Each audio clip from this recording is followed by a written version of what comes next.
A hallmark of the United States government is our peaceful transition of power. Between Election Day and Inauguration Day, the sitting administration helps prepare the incoming one for the job ahead, paying the prior administration's cooperation forward. No matter how heated an election season becomes, we normally don't panic over the idea of a losing incumbent refusing to let the winning party take over. The question is, if Biden wins this November, should we panic that Trump won't leave? Given Trump's maniacal obsession with winning, his insistence on declaring his losses as rigged, and his bleak future fighting criminal charges once he is out of power, this is a question well worth asking. Joe Biden addressed it for the first time last night on The Daily Show with Trevor Noah. His comments, though brief, were both newsworthy and comforting.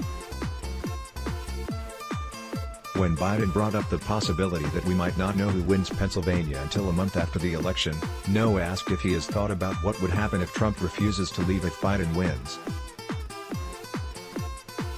Biden's answer, "Yes, I have," confirms that we aren't crazy to be concerned about such a possibility.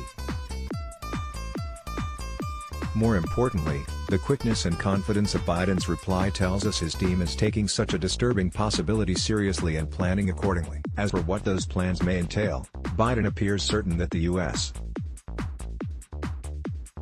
military will step in, if necessary, to ensure a peaceful transition of power in January. Biden assured Noah, "I promise you, I'm absolutely convinced, they will escort him from the White House with great dispatch."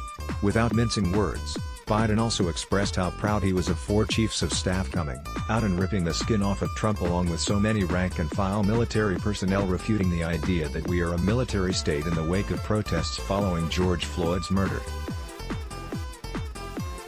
Lending even more support for Biden's words, the current chairman of the Joint Chiefs of Staff apologized this morning for participating in Trump's shameless photo op at Lafayette Square. General Mark Milley told graduates at National Defense University's commencement that his presence in that moment and in that environment created a perception of the military involved in domestic politics, as reported by the New York Times. Milley called his appearance a mistake that I have learned from and added that I sincerely hope we all can learn from it. President Clinton did not try to block George W. Bush from taking office after the hanging Chad debacle. President Obama and his staff graciously helped the Trump team transition into power, despite Hillary Clinton's popular vote win and mounting allegations of Russian interference. It is time for President Biden to move in on January 20th. Trump should think twice about relying on the military to help him stick around and avoid answering for his crimes. Better yet, he can do the country a favor and leave today.